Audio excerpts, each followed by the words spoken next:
The best way to overcome an obstacle is to go right through it.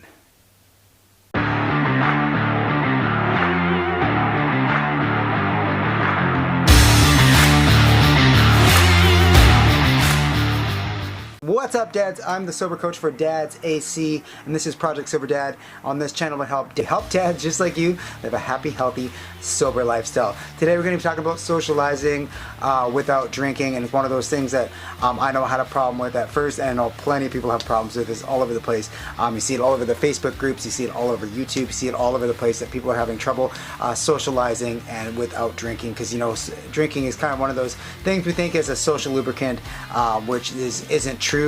But we'll get into that later. So today we're going to be talking about socializing without drinking, without alcohol.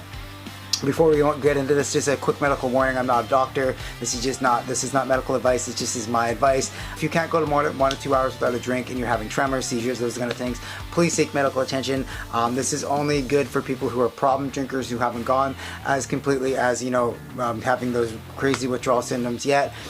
We're just here for those people who are drinking too much on the weekends. Maybe it turned into a daily drinking habit. Maybe you're starting to see the effects on your family and your health, and that's problem drinking, and that's where I can definitely help you, because I was a problem drinker too, and I've totally completely taken alcohol out of my life, and I want to help you guys do that too.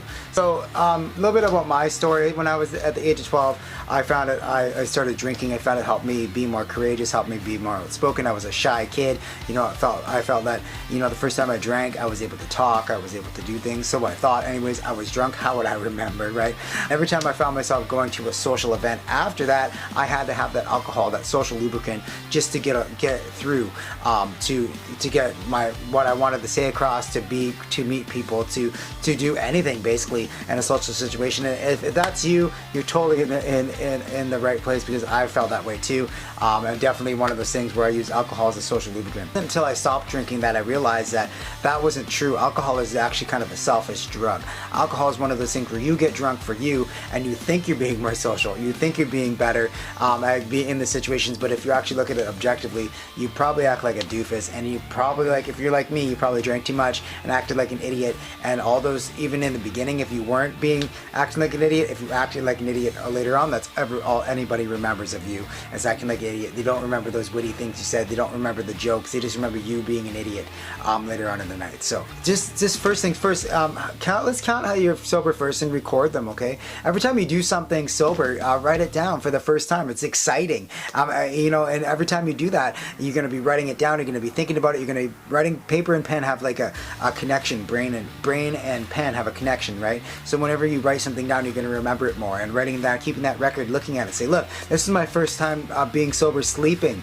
That's a big, huge one for me. I hadn't slept sober in a very long time. I would usually pass out and not fall asleep properly. So it's my first time falling asleep sober. It's my first time hanging out with my family sober in a very long time. It's my first time going out sober. Maybe you're a daily drinker and you used to go out sober, go shop, get drunk, go shopping, do all sorts of things. Now it's your first time going grocery shopping sober. What are some of your sober first? Write those down, because those are important. Those are the things that you're going to build upon to do more things sober. Maybe you liked doing I don't know what you like doing drunk. I know I like doing a lot of things drunk. I didn't like doing a lot of things sober. So maybe, first time hanging out with your wife in a long time sober. Whatever it is, write those things down in a journal and keep a journal, because that is definitely going to help you. Just look at yourself and be like, okay, these are some tiny accomplishments that I have made, and those tiny accomplishments can turn into bigger ones. And over time, you guys, you're going to have so many sober moments that the drunk moments are going to just fade away into the past, man. So definitely celebrate your wins. Definitely celebrate everything you do first time sober. Celebrate it. Share it in the Project Sober Dad Facebook group, because we love hearing those stories of the first time I did this sober, the first time I did that sober. I just love hearing those stories, and I definitely write those down, because that helped me a lot in the beginning, and I think that'll help you too. Another one, tip number 2, is stop avoiding your friends and family. Look, alcohol is going to be around. Alcohol is going to be, and I was always scared to go with my in-laws, because my father-in-law would drink, and we would drink together, do shots of tequila. It was kind of a bonding thing for us. When I quit drinking, I was scared to go up there and say, no, I don't drink. I thought about making excuses, but eventually I had to say, hey, look, no, I stopped drinking. And they accepted that, and over time they got over it, and he ended up stopping drinking too after that. So, I inspired someone else to do the same. So, just get used to being in social situations around alcohol, because over time, it's not gonna have any power over you. It's not like alcohol has some weird, strange grip on your life.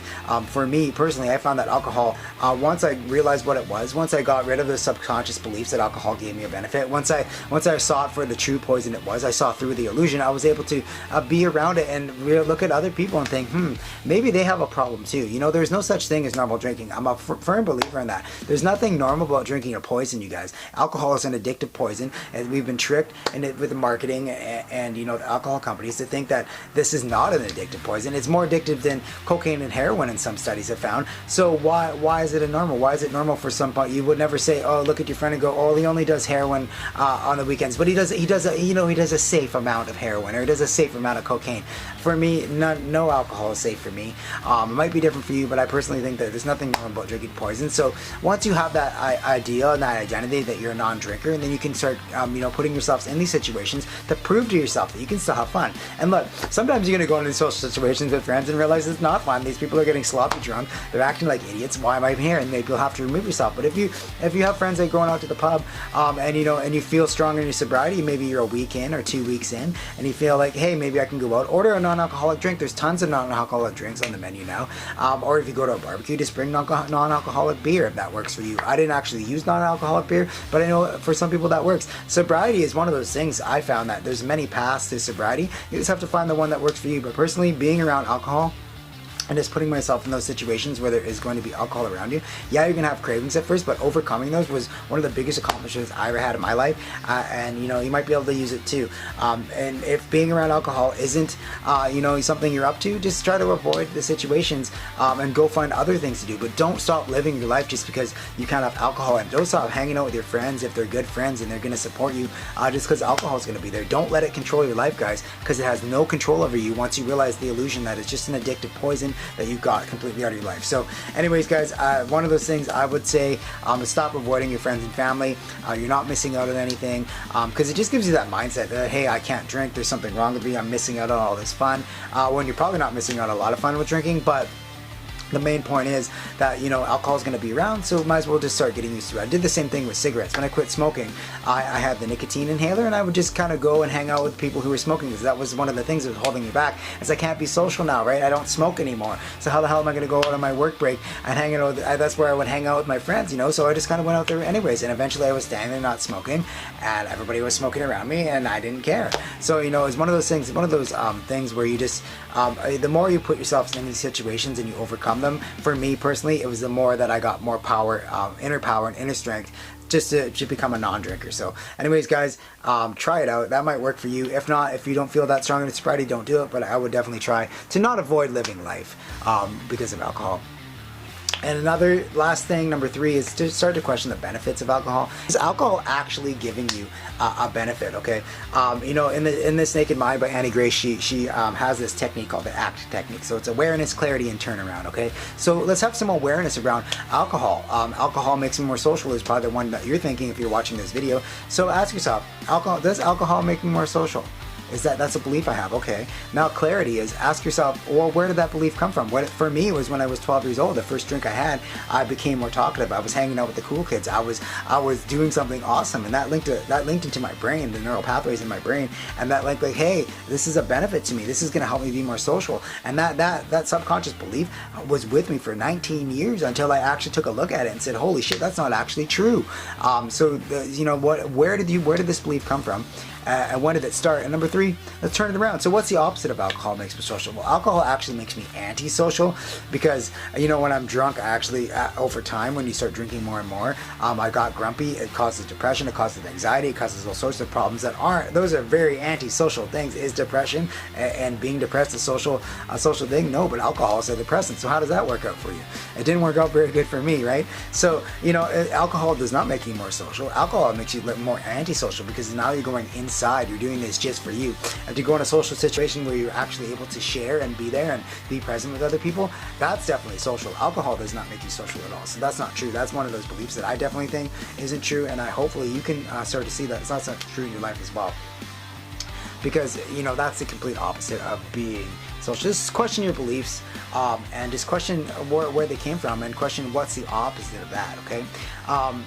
Now, another thing is I had to become a non-drinker, okay? It's not because you're broken or you're diseased or there's something wrong with you. I became a non-drinker because it didn't fit into my lifestyle anymore. I wanted to start this group. I want to start a business where I can help dads just like you get over alcohol. I want to empower people. I want to inspire people, and I can't inspire and empower and help people if I'm drunk or hungover or, you know, spending all my money on alcohol. I'm a non-drinker because I don't want to spend my money on alcohol. I have other things I can spend my money on. I can save for my education for my kids. I can buy my wife a present. I can buy my kids a present. I can buy all sorts of things with that $20, $30 I was spending a day on alcohol. So, you know, what can you do with the time and the money and the finances and the health that you're going to get of being a non-drinker? That's where you want to be. That's why you're quitting drinking. For me, it wasn't. I didn't quit because I was an alcoholic, or I didn't quit because, you know, I there was something wrong with me and I couldn't be a normal drinker. I quit because it didn't fit into my lifestyle. I want to live a happy, healthy, sober life, and being sober means you being clear-minded. Being sober to me means that you're clear, you're clear-minded, you're a leader, you're a strong person, you are there for your family, you're going to be a leader for your kids. That is what being sober is. It's not because I'm sick or diseased, okay? So I'm a non-drinker, and alcohol is a poison. It gives you no benefits, and, you know, so that's definitely where I am. So I just wanted to help you guys have that identity shift, that you can become a non-drinker, guys. Just because, you know, you live a sober lifestyle doesn't make you weird, strange, diseased. There's something wrong with you. You're just living a sober lifestyle because you want to have that health, you want to have that finances, you want to have that clear, sober mind, so you can be a leader. And we need leaders in life. Us men need to stand up as leaders in general in life at this time, because the world needs leaders. The world needs strong, sober people to set an example, not only for our families but for other families, and heal those wounds that are definitely in a lot of families right now. So yeah, just become a non-drinker. That is my tip there. Anyways, guys, so what are some of your sober firsts today? Please like it, put it below, comment below. What are some sober firsts you've done today, and what are some sober firsts you're going to do this week? It's going to be the first time you slept sober? Is it going to be the first time you hung out with your wife sober? Is it going to be the first time you hung out with your kids sober? Maybe play video games, played Uno, whatever you do with your kids. Is it going to be the first time you went out to a social gathering sober? What are those? Because whenever you do that, I want to hear those wins. I want to hear you guys celebrating those things, because that's definitely one of those things that has helped me be sober for the last 3 years, and hopefully it's going to help you too. So anyways, stay sober, my friends. Like, share, subscribe to this video, and join Project Sober Dad, where I'm trying to help 1,000 dads get sober and live a happy, sober lifestyle for this year and beyond. So anyways, guys, have yourself a meaningful day. Stay sober, my friends, and we will see you on Friday with another video. See you later, dads.